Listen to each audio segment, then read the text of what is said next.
Dear students, how are you. हमारा आज का जो टॉपिक है वो बहुत ही इंटरेस्टिंग है। इसकी बहुत सारी एप्लीकेशंस हमें रोज़मर्रा ज़िंदगी से मिलती हैं। इमेजिन करें कि आप क्रिकेट ग्राउंड में हैं और आपका दोस्त बैटिंग कर रहा है, एक ज़बरदस्त शॉट वो मारता है और अचानक गेंद आती है आपकी तरफ बहुत स्पीड से, लेकिन आप बड़े आराम से उस गेंद को रोकने में कामयाब हो जाते हैं। अब ज़रा हम क्या करते हैं, थोड़ा सा इसको एक्सटेंड करते हैं। इमेजिन आपका दोस्त एक साइकिल पे आ रहा है और वो जो साइकिल है वो 10 किलोमीटर पर आवर की स्पीड से आ रही है, यानी कि 10 किलोमीटर फी घंटा की रफ्तार से वो साइकिल आपकी तरफ आ रही है। आप क्या करते हो, उस साइकिल को आगे से रोकने की कोशिश करते हो। You will able to stop the cycle, आप उस बाईसाइकिल को रोक लोगे। लेकिन जिस तरह आपने गेंद को आसानी से रोक लिया, उससे थोड़ा ज्यादा आपको वहां पर कोशिश करनी पड़ेगी, उसको रोकने के लिए ज्यादा फोर्स लगानी पड़ेगी उसको रोकने के लिए। अब इस एग्जांपल को थोड़ा और एक्सटेंड करते हैं। अब आपका दोस्त एक गाड़ी पे आ रहा है, एक कार पे आ रहा है और उस कार की स्पीड भी 10 किलोमीटर पर आवर है। साइकिल की स्पीड भी 10 किलोमीटर पर आवर थी और गाड़ी की स्पीड भी 10 किलोमीटर पर आवर है। क्या अब आप उस गाड़ी को रोक पाएंगे, हालांकि उसकी स्पीड उतनी ही है जितनी कि साइकिल की थी? तो जवाब होगा बिल्कुल नहीं। ऐसा क्यों है? आपने गेंद को, हालांकि गेंद की स्पीड अच्छी खासी थी, उसको आपने आसानी से रोक लिया, साइकिल को थोड़ा और मेहनत से आपने रोक लिया, लेकिन गाड़ी को आप बिल्कुल भी नहीं रोक पाए, हालांकि गाड़ी की स्पीड साइकिल की स्पीड के बराबर थी। तो ऐसा क्यों होता है? This is all due to a physical quantity named as momentum. तो ये सब कुछ होता है मोमेंटम की वजह से। हमारा आज का टॉपिक है मोमेंटम। तो मोमेंटम को डिफाइन करने से पहले एक और एग्जांपल आपके सामने है। ये देखें, ये इमेज अगर आप देख सकते हैं तो आप यहां खड़े हैं ग्राउंड के ऊपर और आपके राइट और लेफ्ट साइड पर दो बड़े बड़े माउंटेन्स हैं, दो स्लोप्स हैं। एक स्लोप से एक बाईसाइकिल आ रही है और इस बाईसाइकिल की जो स्पीड है वो 10 किलोमीटर पर आवर है, 10 किलोमीटर फी घंटा। दूसरी साइड से एक गाड़ी आ रही है और उस गाड़ी की स्पीड भी 10 किलोमीटर पर आवर है। अब ये साइकिल जब आपके पास आएगा, you will able to stop the cycle. लेकिन जब ये गाड़ी आपके पास आएगी, चाहे इसकी स्पीड साइकिल की स्पीड के बराबर ही क्यों ना हो, you will not able to stop the car. अब ये साइकिल भी 10 किलोमीटर पर आवर की स्पीड से आ रही है, ये गाड़ी भी नीचे 10 किलोमीटर पर आवर की स्पीड से आ रही है। आप साइकिल को तो रोक लेंगे लेकिन गाड़ी को नहीं रोक सकेंगे। चलें एक और एग्जांपल हमारी डेली लाइफ से। आप बाइक पे बैठे हैं और बाइक आपकी 50 किलोमीटर पर आवर की स्पीड से जा रही है, 50 किलोमीटर फी घंटा की स्पीड से आपकी बाइक जा रही है। अचानक आप ब्रेक्स लगाते हो, डेफिनेटली आप आसानी से उसको बाइक को रोकने में कामयाब हो जाओगे with the help of brakes. अब ये करें कि उसी बाइक पे आप दो दोस्त और बिठा लें साथ, आप 3 लोग हो जाएंगे और इतनी ही स्पीड से 50 किलोमीटर पर आवर की ही स्पीड से बाइक चलाएं और दोबारा फिर आप बाइक को ब्रेक्स लगाने की कोशिश करें। आप नोट करेंगे कि अब पहले की निस्बत आपको ज्यादा फोर्स लगानी पड़ेगी, ब्रेक्स को ज्यादा जोर से दबाना पड़ेगा बाइक को रोकने के लिए, और जहां बाइक पहले रुकी थी वहां नहीं रुकेगी बल्कि थोड़ा सा आगे जाके रुकेगी। ऐसा क्यों होता है? ये वो तमाम चीजें हैं जो रोजमर्रा जिंदगी में हम अपने इर्द गिर्द देखते हैं। तो ऐसा ये सारी जो एप्लीकेशंस हैं, इन सब की वजह सिर्फ एक है और वो है मोमेंटम या लीनियर मोमेंटम। तो आज का ये टॉपिक हमने first year physics chapter number 3 से लिया है, लीनियर मोमेंटम। तो सबसे पहले हम इसको डिफाइन करते हैं जी।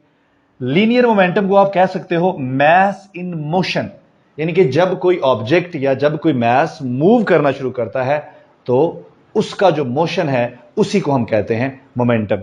इसको हम यूं भी डिफाइन कर सकते हैं, the quantity of motion is called momentum. ठीक है, जितना भी मोशन है किसी ऑब्जेक्ट में, जितना भी क्वांटिटी है उस मोशन का, उसको हम कहते हैं मोमेंटम। अब मोमेंटम को हम P से रिप्रेजेंट करते हैं और ये प्रोडक्ट है मैस का और वेलोसिटी का। चूंकि मैस स्केलर है और वेलोसिटी वेक्टर है, जब आप एक स्केलर और वेक्टर को मल्टीप्लाई करोगे तो आंसर एक वेक्टर आएगा। सो momentum is a vector quantity. यहां पर एक मिसकंसेप्शन जहन में रखिएगा। हमारे जहन में यह आता है, चूंकि ये क्वांटिटी ऑफ मोशन है तो बाज़ वक़्त ये भी हमारे जहन में आ जाता है कि अगर कोई ऑब्जेक्ट जितना ज्यादा स्पीड से मूव कर रहा होगा उसका मोमेंटम उतना ज्यादा होगा। ऐसा बिल्कुल नहीं है। अगर दो ऑब्जेक्ट्स, ठीक है, चाहे एक की स्पीड बहुत ज्यादा हो और दूसरी ऑब्जेक्ट जिसकी स्पीड उससे कम हो, यह पॉसिबल है कि दोनों का मोमेंटम सेम हो। यह जरूरी नहीं कि जो ऑब्जेक्ट ज्यादा स्पीड से मूव कर रहा है उसका मोमेंटम भी ज्यादा है, क्योंकि मोमेंटम सिर्फ वेलोसिटी पे डिपेंड नहीं करता, मोमेंटम डिपेंड करता है मास के ऊपर भी।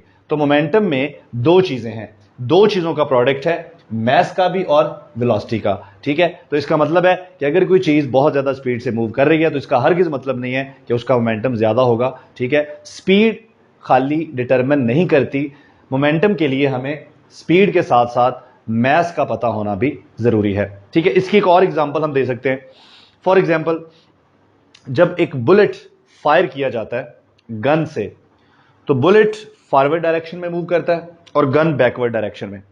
अब अगर आप बुलेट की स्पीड देखें तो बुलेट की स्पीड तो बहुत ज्यादा होती है आगे जाने की, उसके मुकाबले में गन की पीछे आने की स्पीड उतनी ज्यादा नहीं होती, लेकिन इसके बावजूद गन का मोमेंटम और बुलेट का मोमेंटम सेम होता है। हम आगे चल के इसको एक्सप्लेन भी करेंगे। तो अभी हमने यहां पर मोमेंटम की डेफिनेशन कर दी, हमने ये बता दिया कि ये एक वेक्टर क्वांटिटी है। अब हम देखते हैं इसका यूनिट। तो मोमेंटम का जो यूनिट है यहां से हम निकाल सकते हैं। मास का यूनिट जो है वो किलोग्राम है और वेलोसिटी का जो यूनिट है वो मीटर पर सेकंड है, तो यूनिट बन गया किलोग्राम मीटर पर सेकंड। अब हम यहां पर ये कर सकते हैं कि हम सेकंड से मल्टीप्लाई कर दें और सेकंड से डिवाइड कर दें, तो ये बन जाएगा किलोग्राम मीटर पर सेकंड स्क्वायर और साथ में सेकंड। ये जो किलोग्राम मीटर पर सेकंड स्क्वायर है ये किसके बराबर होता है? न्यूटन के। तो यूनिट क्या बन गया जी? किलोग्राम मीटर पर सेकंड भी यूनिट है, इसके अलावा इसका यूनिट न्यूटन सेकंड भी है। तो बच्चों यहां पर सिलेबस के एतबार से तो हमने इस टॉपिक को कंप्लीट कर लिया है। ठीक है, अगर आपने इसको सिर्फ अपने सिलेबस के हवाले से पढ़ना है या पेपर पॉइंट ऑफ व्यू के हवाले से पढ़ना है तो यहां तक ये टॉपिक कंप्लीट हो चुका है। लेकिन अगर आप ये चाहते हो कि आप मोमेंटम के जरिए हर किस्म के प्रॉब्लम्स को सॉल्व कर सको, आप हर तरह के एमसीक्यूज को आंसर कर सको, आप जो भी आपके सामने प्रॉब्लम रिलेटेड टू मोमेंटम आए आप खुद से उसको सॉल्व करने के काबिल हो जाओ, तो फिर ये वीडियो आगे जरूर देखिए। अगर वरना सिलेबस के लिए आपने देखना है तो आप यहां से आगे इस वीडियो को ना देखें। तो अब जरा हम मोमेंटम के बारे में करेंगे बहुत ही मजेदार, बहुत ही दिलचस्प डिस्कशन कि बुलेट और गन, अगर आप बुलेट फायर करते हो तो बुलेट की स्पीड बहुत ज्यादा होती है, उसके मुकाबले में गन की स्पीड बहुत ही कम होती है। ठीक है, इसका मतलब है कि बुलेट का मास कम है लेकिन वेलोसिटी ज्यादा है। गन का क्या है? गन का मास ज्यादा है लेकिन वेलोसिटी कम है। अगर मैं यहां पर ऐसे लिखूं, momentum of bullet is equal to momentum of gun. अब मोमेंटम किसके बराबर होता है? mv के। मोमेंटम किसके बराबर होता है? mv के। जो बुलेट है उसका मास बहुत कम है, अगर मास कम है तो उसकी वेलोसिटी बहुत ज्यादा होगी। ठीक है, गन का मास ज्यादा है तो उसकी वेलोसिटी बहुत कम होगी। लेकिन जब आप इन दोनों को मल्टीप्लाई करोगे दोनों तरफ, तो दोनों तरफ आंसर क्या आएगा? सेम आएगा। ठीक है, इसका मतलब है कि ज्यादा फास्ट होने का मतलब ये नहीं है कि आपका मोमेंटम ज्यादा है। एक और एग्जांपल है कि सड़क पे आप देखते हैं कि एक ट्रक जा रहा है, ठीक है, उसकी स्पीड कम है और साथ उसके एक गाड़ी जा रही है, कार जा रही है, कार बहुत स्पीड से उस ट्रक को क्रॉस करके आगे निकल जाती है, तो क्या कार का मोमेंटम ज्यादा है? नो।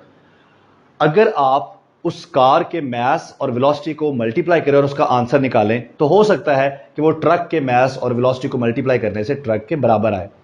तो यहां पर एक और छोटा सा हम एग्जांपल लेते हैं, एक छोटा सा क्वेश्चन हम लेते हैं, ठीक है जी, और उसके जरिए हम मोमेंटम को मजीद समझने की कोशिश करेंगे। बच्चों तो क्वेश्चन आपके सामने है जी, if a lighter and a heavier body both moves with same speed which has large momentum. हमारे पास दो ऑब्जेक्ट्स हैं, एक हैवी है इसका मास ज्यादा है, दूसरा लाइटर है उसका मास कम है, लेकिन दोनों सेम स्पीड से जा रहे हैं।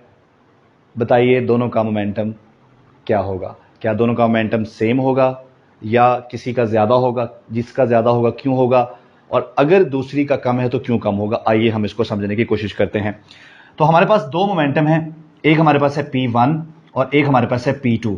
मोमेंटम किसके बराबर होता है? Mass and velocity. इसको m1 v1 कह लें और दूसरे को m2 v2 कह लें।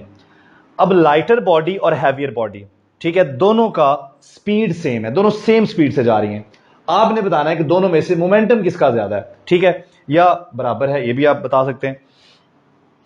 तो ये जो हैवियर बॉडी है जिसका मैस ज्यादा है उसको मैं कैपिटल एम से रिप्रेजेंट करता हूं, और जो लाइटर बॉडी है उसको मैं स्मॉल एम से, उसका मैस थोड़ा है उसको मैं स्मॉल एम से रिप्रेजेंट करता हूं। लेकिन दोनों की स्पीड सेम है, इसलिए v1 v2 लिखने की बजाय मैं दोनों के साथ vv लिख देता हूं। अब ये देखिए दोनों की स्पीड सेम है। अगर स्पीड सेम है तो जिसका मैस ज्यादा होगा उसका मोमेंटम भी ज्यादा होगा, जिसका मैस कम होगा उसका मोमेंटम भी कम होगा, क्योंकि मोमेंटम आता है मैस और वेलोसिटी के प्रोडक्ट से। वेलोसिटी तो दोनों की सेम है, लेकिन जिसका मैस ज्यादा होगा, ठीक है, उसका जो प्रोडक्ट का आंसर है वो भी ज्यादा हो जाएगा। तो याद रखिए अगर दो ऑब्जेक्ट्स सेम स्पीड से जा रहे हो तो उनमें से मोमेंटम उसका ज्यादा होगा जिसका मैस ज्यादा होगा, और उसका मोमेंटम कम होगा जिसका मैस कम होगा। ठीक है, उसके बाद यहां पर हम एक और प्रॉब्लम लेते हैं। नेक्स्ट अब हम एक रिलेशन डेवलप करते हैं between momentum and kinetic energy. जी, मोमेंटम और काइनेटिक एनर्जी के दरमियान भी रिलेशन है और ये बड़ा यूजफुल है बहुत सारे डेली लाइफ के प्रॉब्लम्स को सॉल्व करने के लिए।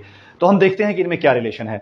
आपने पढ़ा हुआ है कि काइनेटिक एनर्जी जो है ये बराबर होती है हाफ एम वी स्क्वायर। अगर यहां पर एक छोटा सा काम हम खुद करें कि यहां पे हम मैस से मल्टीप्लाई कर दें और मैस से ही डिवाइड कर दें, तो ये क्या बन जाएगा, ये बन जाएगा M square V square divided by M. ये बन गया 1/2 एम स्क्वायर वी स्क्वायर को मैं एम वी का होल स्क्वायर लिख लूं तो लिखा जा सकता है बिल्कुल। अब ये जो एम वी है ये किसके बराबर होता है, ये तो मोमेंटम के बराबर होता है। तो ये क्या बन गया, kinetic energy is equal to 1/2 P square over M, या मैं इसको यूं भी लिख सकता हूं kinetic energy is equal to P square over 2m। So this is relation between kinetic energy and momentum. तो यहां से हमने काइनेटिक एनर्जी और मोमेंटम के दरमियान भी रिलेशन बना लिया। अब इस रिलेशन से रिलेटेड हम कुछ प्रॉब्लम्स को डिस्कस करते हैं जिससे इसका जो कॉन्सेप्ट है वो हमारा मजीद क्लियर हो जाएगा। पहला प्रॉब्लम यह है कि दो ऑब्जेक्ट्स हैं, दोनों का जो मोमेंटम है वो सेम है। चलें पहले हम ये डिस्कस करते हैं, दो ऑब्जेक्ट्स हैं, दोनों की काइनेटिक एनर्जी सेम है, बताइए किसका मोमेंटम ज्यादा होगा। तो प्रॉब्लम यहां पे लिख लेते हैं। तो जो प्रॉब्लम आपके सामने है, हमारे पास दो ऑब्जेक्ट्स हैं, एक हैवी ऑब्जेक्ट है और एक लाइटर ऑब्जेक्ट है, दोनों की जो काइनेटिक एनर्जी है वो सेम है। ठीक है, तो बताइए दोनों में से मोमेंटम ज्यादा किसका होगा। तो अभी भी आपने लिखा है काइनेटिक एनर्जी और मोमेंटम के दरमियान relation, kinetic energy is equal to P square over 2m। अब काइनेटिक एनर्जी दोनों की सेम है, यानी कि kinetic energy of first object is equal to kinetic energy of second. Kinetic energy किसके बराबर होती है, पी स्क्वायर ओवर 2m, और यहां पर भी आएगा पी स्क्वायर ओवर 2m। एक ऑब्जेक्ट हैवी है, एक लाइटर है, यानी कि एक का मैस ज्यादा है एक का मैस कम है। तो यहां पर जो मैस ज्यादा वाला है उसको मैं कैपिटल एम लिख लेता हूं और स्मॉल मैस वाले को मैं स्मॉल एम लिख लेता हूं। अब अगर आप इस रिलेशन पे गौर करें तो जिसका मैस ज्यादा है उसका मोमेंटम भी ज्यादा होना चाहिए ताकि ये रिलेशन इक्वल रहे, क्योंकि मैस जितना ज्यादा होगा मोमेंटम उतना ज्यादा होगा। ये दोनों जो जितना मैस में इजाफा होगा उतना ही मोमेंटम में इजाफा होगा, दोनों कैंसिल हो जाएंगे और ये दोनों रिलेशन सेम रहेंगे। तो अगर दो ऑब्जेक्ट्स की काइनेटिक एनर्जी सेम है तो उनमें से मोमेंटम उसका ज्यादा होगा जिसका मैस ज्यादा होगा। ठीक है, अब इसी को हम रिवर्स कर लेते हैं, इसी क्वेश्चन को घुमा लेते हैं। अब हम ये कर लेते हैं कि a heavy and a light object have same momentum. ठीक है, एक ऑब्जेक्ट हैवी है और दूसरा लाइटर है, दोनों का मोमेंटा सेम है, दोनों का मोमेंटम सेम है। अब बताएं विच हैज लार्ज काइनेटिक एनर्जी।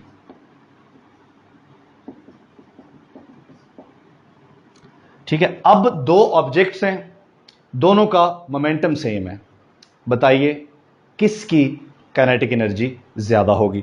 ठीक है, तो अभी हमें बताना है कि किस ऑब्जेक्ट की काइनेटिक एनर्जी ज्यादा होगी। हमने पढ़ा है कि मोमेंटम बराबर होता है मैस इनटू वेलोसिटी। ठीक है, इसको P1 कह लेते हैं और ये P2 हो गया। ठीक है, अब ये इसको मैं कैपिटल M कर लेता हूं। कैपिटल M से मुराद ये हैवी ऑब्जेक्ट है और ये स्मॉल ऑब्जेक्ट है, दोनों की मोमेंटम सेम है, P1 is equal to P2। ठीक है, तो बताइए काइनेटिक एनर्जी किसकी ज्यादा है। अब ये देखें, वापस इस रिलेशन पे आ जाएं।